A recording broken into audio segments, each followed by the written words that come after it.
बहुत समय पहले राजस्थान के रेगिस्तानी इलाके में बसे एक छोटे से गांव सूरजपुर में एक गरीब लेकिन ईमानदार आदमी रहता था, रामेश। वो अपनी पत्नी कविता और 7 साल के बेटे चिराग के साथ गांव के किनारे एक टूटी झोपड़ी में रहता था। छत से धूप छनकर अंदर आती थी और बरसात में पानी टपकता था, लेकिन फिर भी उस घर में हंसी और उम्मीद की कमी नहीं थी। रामेश दिन रात दूसरों के खेतों में मजदूरी करता था।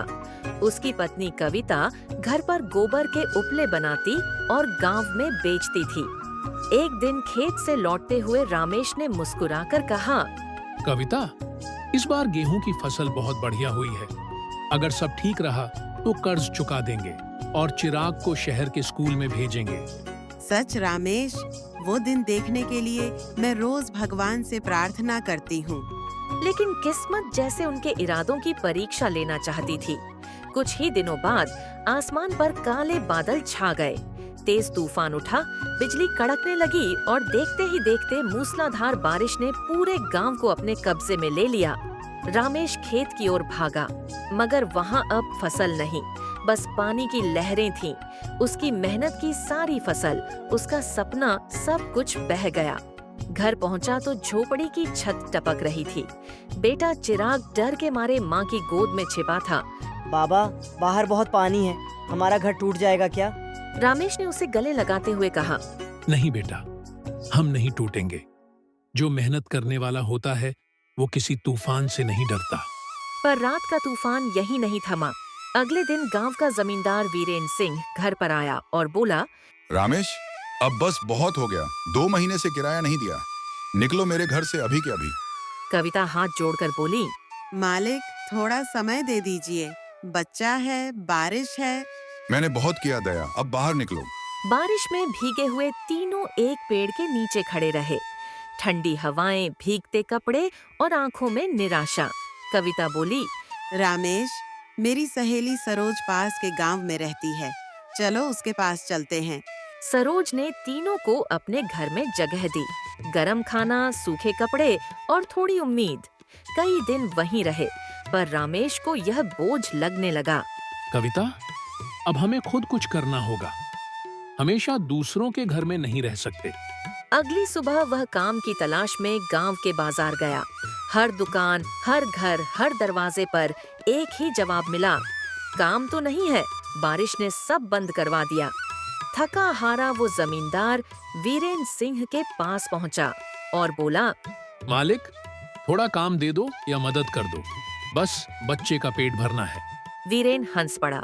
अरे रामेश, तुम जैसे लोग बस दया के लायक होते हो। मेहनत का दिखावा छोड़ो। और उसने 10 रुपये फेंकते हुए कहा, लो, भीख समझ कर रख लो। रामेश की आंखों में गुस्सा और बेइज्जती के आंसू भर आए। उसने नोट को छुआ तक नहीं और चुपचाप लौट गया। रात में कविता ने उसका सिर सहलाते हुए कहा, सुनो, अगर काम नहीं मिल रहा तो क्यों ना हम कुछ अपना करें। मैं अच्छा कचौरी बनाती हूँ, तुम रोज गांव की मंडी में ठेला लगाओ। रामेश बोला। और सामान, ठेला, पैसा? कविता ने मुस्कुराते हुए कहा, ये मेरी माँ की दी हुई चूड़ियाँ हैं, इन्हें बेचकर हम शुरू करेंगे। ये तुम्हारी निशानी है। निशानियाँ तब काम आती हैं जब जिंदगी चल रही हो। रामेश ने बाजार के कोने पर ठेला लगाया। शुरुआत के कुछ दिन तक कोई ग्राहक नहीं आया। फिर एक दिन पास से गुजरते एक युवक आर्यन की बाइक कीचड़ में फंस गई। रामेश ने दौड़कर मदद की। बाइक बाहर निकली। आर्यन बोला, धन्यवाद भाई, तुमने तो मेरा दिन बचा लिया। साहब, इंसानियत का फर्ज है। आर्यन बोला, ये क्या बना रहे हो? गरम कचौरी साहब, एक बार छक लीजिए। आर्यन ने एक और लिया और बोला, वाह, इतना स्वादिष्ट। क्या डालते हो इसमें? मेहनत और सच्चाई। आर्यन ने काट देते हुए कहा, कभी मदद की जरूरत हो तो याद करना। कई दिनों तक रामेश रोज ठेला लगाता रहा। धीरे धीरे गांव वालों ने उसकी कचौरी का स्वाद पहचान लिया। जो लोग पहले नजरअंदाज करते थे, अब वहीं रोज लाइन लगाते थे। कविता बोली, देखो रामेश, अब हमारी मेहनत रंग ला रही है। हाँ, और अब चिराग स्कूल जाएगा। लेकिन वीरेंद्र सिंह ये सब देखकर जल उठा। अब ये गरीब मेरा मुकाबला करेगा, इसे सबक सिखाना पड़ेगा। रात में उसने अपने आदमियों से ठेला तोड़वा दिया। अगली सुबह रामेश ने टूटा ठेला देखा तो उसकी आंखें भर आईं। भगवान, मैंने किसी का बुरा नहीं किया, फिर ये सजा क्यों? तभी एक जीप रुकी। आर्यन उतरा और बोला, रामेश, किसने किया ये सब? पता नहीं साहब, शायद किसी को मेरी खुशी बर्दाश्त नहीं हुई। आर्यन बोला, चलो अब ठेला नहीं, दुकान बनाते हैं। मैं निवेश करूंगा, तुम संभालना। नाम होगा रामेश कचौरी वाला। कविता के आंसू खुशी में बदल गए। कुछ ही महीनों में गांव में एक छोटी दुकान बन गई। हर दिन सैकड़ों लोग वहां आते। वीरेंद्र सिंह की हवेली के सामने अब लोग कहते, देखो, मेहनत किसी की गुलाम नहीं होती।